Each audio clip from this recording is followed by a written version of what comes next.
মধ্যপ্রাচ্যে ইসরায়েল, যুক্তরাষ্ট্র ও ইরানের চলমান সংঘাতের প্রভাবে সমুদ্রপথে পণ্য পরিবহনে বাড়ছে খরচ।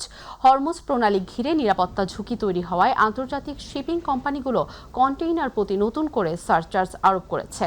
এতে উদ্বেগ বেড়েছে বাংলাদেশের শিপিং খাত ও বাণিজ্যে। শিপিং সূত্র জানায়, 14 টন ধারণ ক্ষমতার একটি কন্টেইনার $800 থেকে $2000 পর্যন্ত অতিরিক্ত সারচার্জ নির্ধারণ করা হয়েছে। রেফার বা হিমায়িত বড় কন্টেইনার ও মাশুল দ্বিগুণ।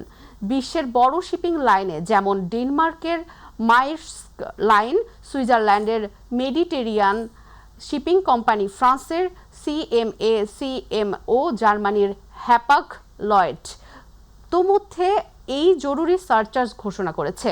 শিপিং বিশেষজ্ঞরা বলছেন, যুদ্ধ পরিস্থিতিতে জ্বালানি খরচ, বীমা ঝুঁকি ও নিরাপত্তা ব্যয়ের কারণে পরিবহন ব্যয় বাড়ছে।